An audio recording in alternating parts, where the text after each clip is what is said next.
Oi pessoal, tudo bem com vocês?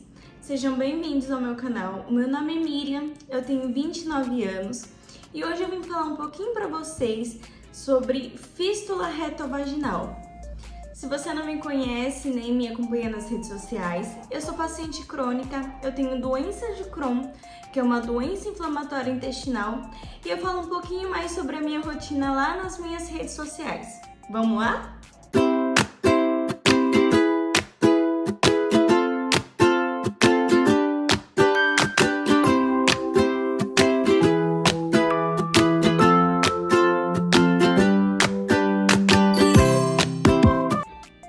Então vamos lá?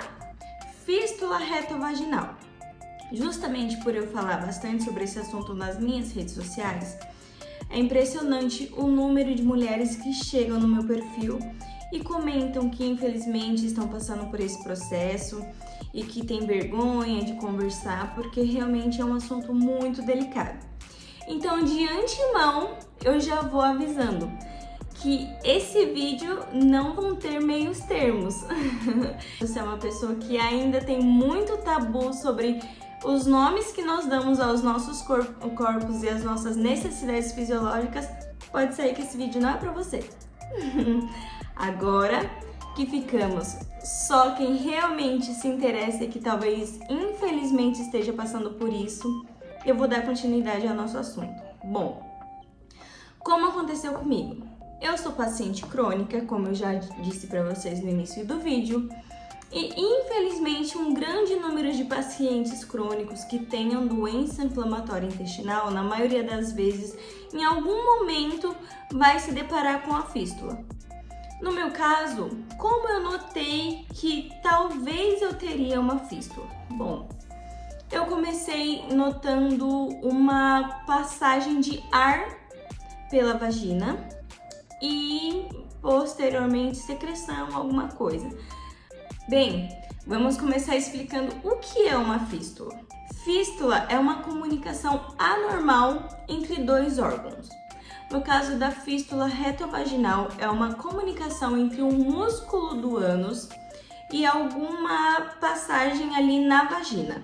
No meu caso, eu primeiro notei que existia essa comunicação simplesmente pelo fato de estar saindo ar pela vagina.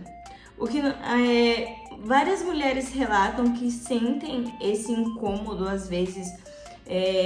Se você achar que está sendo esporadicamente, poucas vezes, você pode estar procurando uma fisioterapeuta pélvica, que pode ser o caso. Mas se você notar que está saindo com frequência flatos, ar e até mesmo secreção pela vagina, isso é um caso que deve sim procurar a ajuda de um especialista.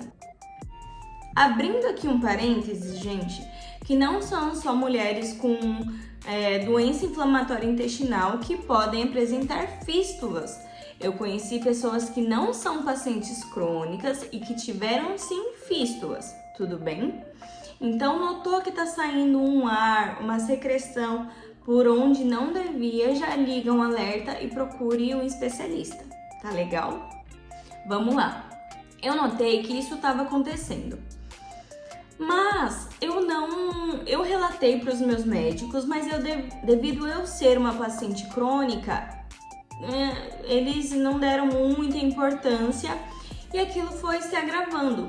Qual que é o problema de quando começarem os sintomas nós não fazermos uma cirurgia rápida? O problema é que aquela comunicação entre o ânus e a vagina, a princípio vai sair só ar e algumas raras vezes secreção. Mas muitas das vezes, se não tratado, ali vai criando uma bolsinha, onde sem a gente perceber vai acumulando fezes, exatamente. E o que aconteceu no meu caso? Realmente criou essa bolsinha que deu origem a um abscesso.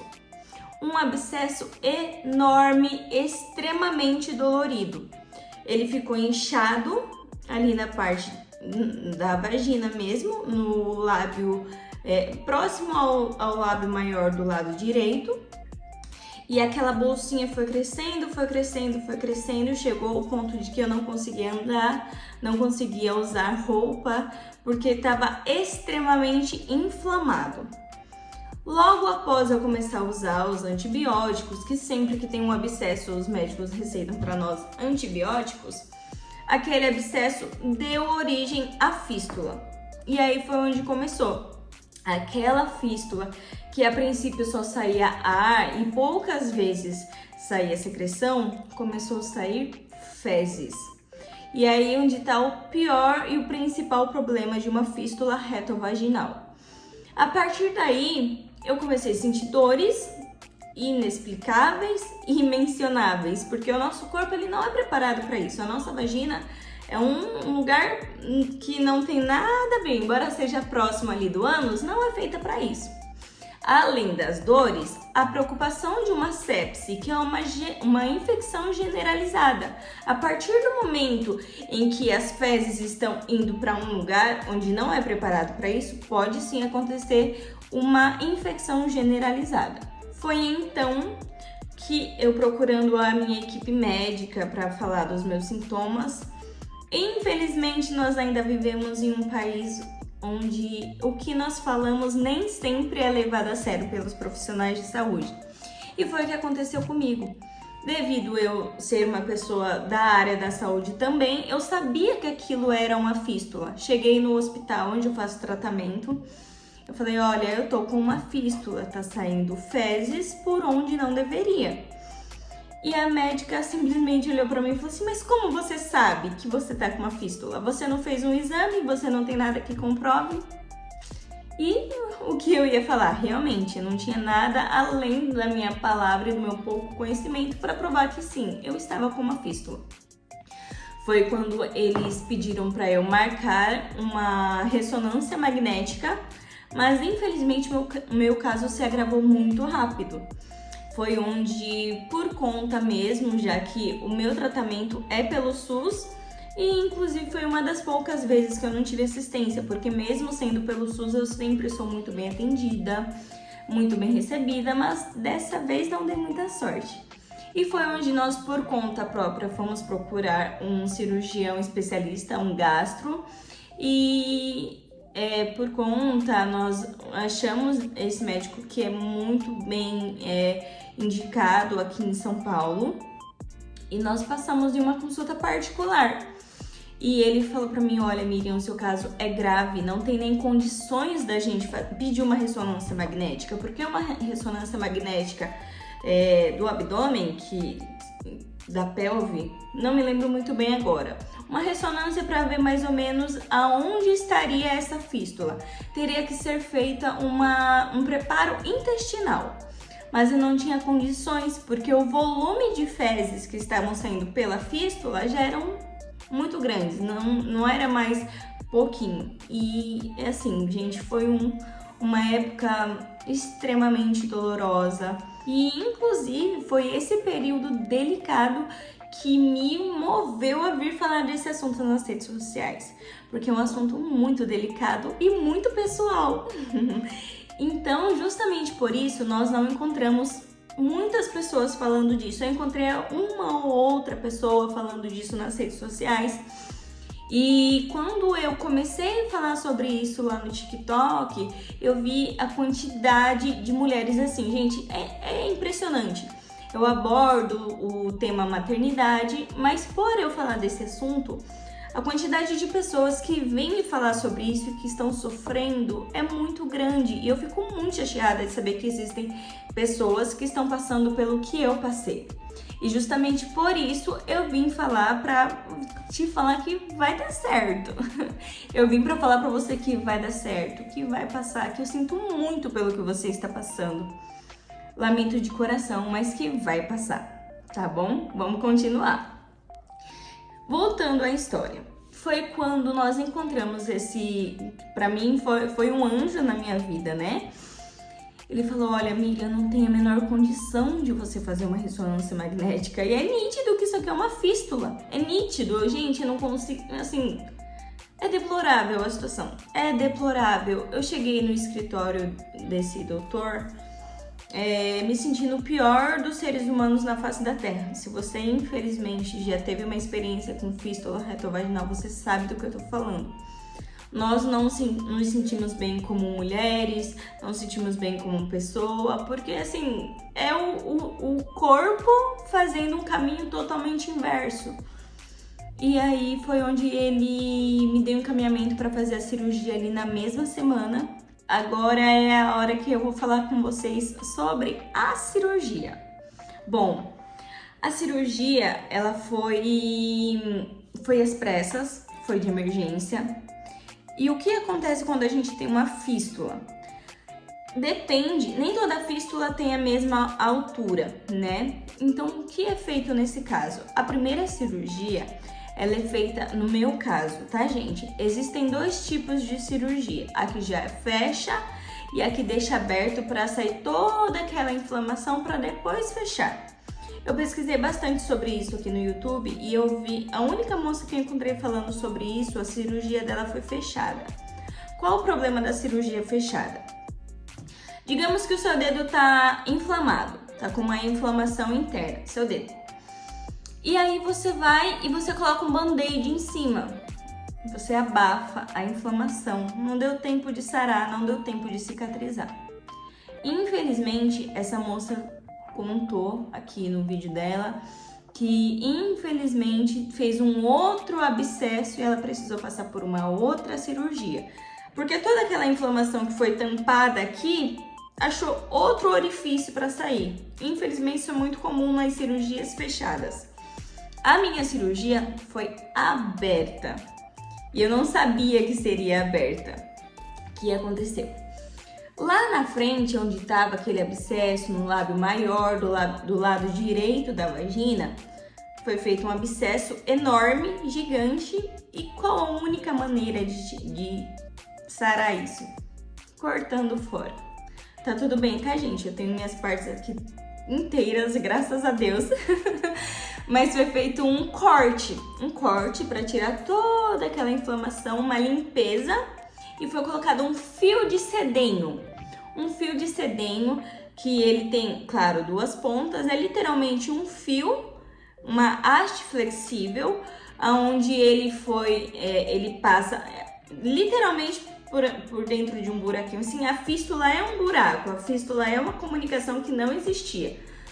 Esse fio, ele é amarrado bem forte para ele trazer esse buraquinho que tá lá em cima, trazer ele aqui para baixo. Para então na outra cirurgia fechar.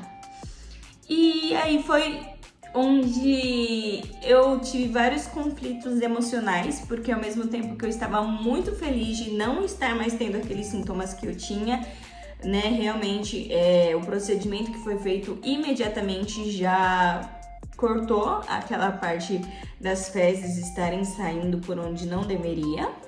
Então, foi quando eu voltei pro meu quarto. E eu não sabia o que tinha feito, né? Eu não pude ter acompanhantes pela minha idade, meu esposo não pôde ficar comigo, minha mãe não pôde ficar comigo. E eu fiz uma das piores cagadas que um ser humano pode fazer. Eu já tava em jejum, porque a cirurgia ela é feita com hack, né? Eu tava em jejum um dia antes para fazer a cirurgia. Quando eu cheguei pro quarto, eu já tinha sofrido tanto. Assim, eu tava numa fase que eu evitava de comer para não ter que sentir aquelas dores insuportáveis das fezes saindo pela fístula. Eu tava nesse ponto. E quando eu saí da cirurgia, eu não sabia que esse problema já tinha sido sanado. Eu não sabia, não foi uma cirurgia de emergência, eu não tinha noção de qual procedimento havia sido feito. Fui pro quarto e falei pra enfermeira: olha, teria como você, por favor, aumentar o meu soro, porque eu não quero comer sem nenhum acompanhante. Eu tenho medo de ir no banheiro e passar mal, então tem como você aumentar o soro só pra eu não desidratar? Ela, claro, sem problemas, uma querida. Porém, o nosso corpo, gente, não adianta, é muito inteligente, é muito inteligente. E aí foi onde eu acabei tendo fraqueza. Devido a estar tomando muito soro na veia, minha bexiga encheu muito rápido, encheu muito depressa. Então eu não levantei para ir ao banheiro fazer cocô. Eu levantei para ir ao banheiro fazer xixi. E quando eu cheguei no banheiro, eu tava fraca. Eu já tinha, assim, mais de 12 horas, quase 20 horas sem me alimentar com nada sólido. E foi onde eu desmaiei no banheiro, sem acompanhante, sem nada. Eu lembro de, assim, usar minhas últimas forças para chamar a enfermeira. E eu achava que eu tava gritando, né? Porque era toda a força que eu tinha. E ela chegou lá, menina, pelo amor de Deus, o que você tá fazendo? Eu escutei bem baixinho alguém me chamando. E aí foi por isso, né? Eu não comi, voltei pro quarto. Logo depois minha mãe chegou. Minha mãe e meu esposo chegaram porque era o horário de visita. E eu pedi pra eles, por favor, ver a minha cirurgia e me contarem o que tinha acontecido. Foi aí que eu levei o meu maior susto. Por quê? A cirurgia, como eu disse pra vocês, ela foi aberta. Então eles tiraram toda aquela parte inflamada, cortaram tudo que tinha pra cortar e deixaram o buraco aberto. Que maravilhoso! Gente, o buraco, claro, né, que eles fizeram passaram aquele bisturi elétrico, né, só pra ficar, não deixar na carne viva, né? Mas, gente, é desesperador. É desesperador, eu não sabia que a cirurgia seria assim. Então, assim, foi a hora que eu olhei, eu falei, meu Deus do céu, isso aqui nunca mais vai fechar. Nunca mais vai fechar. Eu entrei em desespero, eu não sabia como cuidar, eu não sabia como que eu ia lavar, eu não sabia nada vezes nada, eu não sabia o que eu podia comer. Gente, foi assim, foi desesperador. Eu já tava bem desesperada antes da cirurgia e depois da cirurgia parece que eu consegui ficar mais ainda. Foi quando tive alta, fui pra casa da minha mãe e da minha sogra, que elas moram perto, e meu esposo estava trabalhando nessa época, não tinha como ele ficar com a gente, que eu digo minha filhinha e eu. E eu falei, meu esposo não vai mais me querer. Por ingenuidade minha, porque graças a Deus ele sempre foi muito parceiro, mas mesmo assim eu falava, não, você não merece passar tudo isso do meu lado, eu não vou nem ter como ser sua esposa desse jeito, olha a situação que eu tô. Ele, não, eu casei com você na saúde, na doença, e é na saúde, na doença, e a gente vai até o final. Minha mãe é da área da saúde, cuidando de mim com aquele amor. Ela limpava, colocava o algodão lá dentro. Gente, foi uma fase. Que fase! Minha sogra também, uma querida, sempre ia, me ajudava a fazer o curativo quando eu tava longe da minha mãe. Nossa, gente, depois eu vou fazer um vídeo pra vocês sobre dicas no pós-operatório de fístula retovaginal, porque eu ia colocar nesse vídeo, mas ia ficar muito comprido, tá bom? Resumindo, eu achava que aquilo nunca mais ia fechar, porque conforme a gente vai lavando, vai fazendo curativo, aquela carne que tava bem vermelhinha começa a ficar branca. É um processo de cura, né? Mas pra gente que não é acostumado, a gente acha que, meu Deus do céu, vai apodrecer e vai cair, eu não vou mais viver, né? E aí foi quando eu, passando semanalmente, voltei no meu médico, ele me explicou, ele falou, não, olha, o ideal é deixar a cirurgia aberta mesmo. Você vai ver que todas as vezes que você for fazer o seu curativo, vai sair secreção, é normal. A intenção é exatamente isso. O fio de sedem, que eu comentei com vocês antes, ele tá puxando a fístula.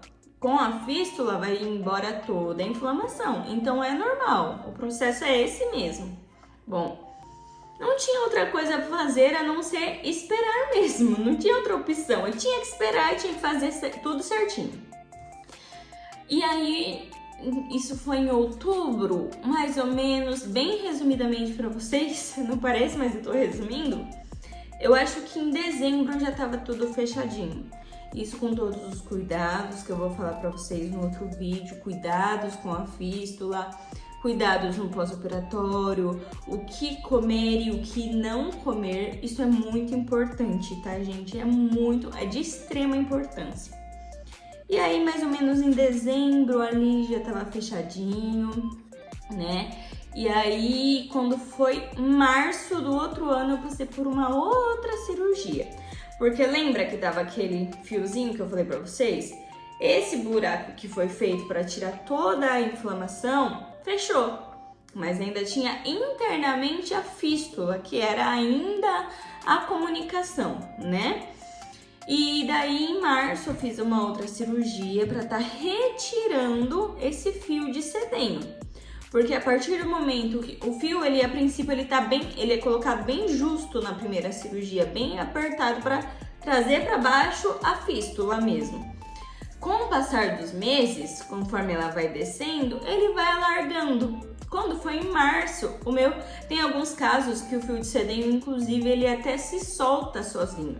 O meu quase se soltou e aí, como eu tava extremamente chorosa e num momento muito delicado, eu fiquei com medo, não sabia se era normal, achei que ia ter que fazer outra cirurgia para colocar outro fio, mas é super normal. Então, em março eu tirei, né, o meu fio de sedenho. E o meu caso, a minha fístula, ela para fechar tinha que ser uma combinação tanto cirúrgica quanto com o meu medicamento imunobiológico devido a eu ser uma paciente crônica. Não sei, existem mulheres que infelizmente têm fístulas retovaginais devido a algum trauma que teve ali na região. E aí eu acredito que somente a cirurgia, se não tiver nenhum problema inflamatório, nenhum problema secundário além da fístula, acredito que só a cirurgia seja suficiente. No meu caso, devido a eu ser paciente crônica, eu realmente precisei de um ajuste na minha medicação em conjunto com a minha cirurgia. E agora tá tudo bem, já faz um ano, tudo isso passou, deu tudo certo. Eu agradeço muito a Deus pela equipe médica que Ele colocou no meu caminho. Lá no meu Instagram e no meu TikTok eu sempre falo bastante, né? Eu cito o doutor, o chefe da equipe que fez a minha cirurgia. Se você tem qualquer dúvida sobre esse assunto, deixa aqui embaixo nos comentários que eu sempre digo que eu espero que pelo menos tudo isso que eu passei sirva para ajudar alguém. Porque infelizmente é um assunto que nós não vemos muitas informações e quando a gente passa por isso a gente se acha um alienígena, fala, meu Deus do céu, não vejo ninguém falando disso, eu não achava nenhum conteúdo sobre isso.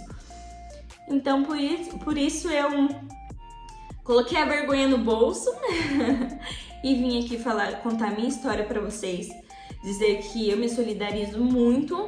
Se você tá passando por isso, receba o meu abraço, sinto muito mesmo, não queria que ninguém passasse pelo que eu passei, mas existe sim tratamento, existe sim forma de ficar bem. Hoje estou gravidinha, depois de tudo isso que aconteceu, graças a Deus voltei a ter a minha vida com meu esposo, né? Que a gente sabe que a vida sexual do casal fica extremamente comprometida com esse tipo de problema.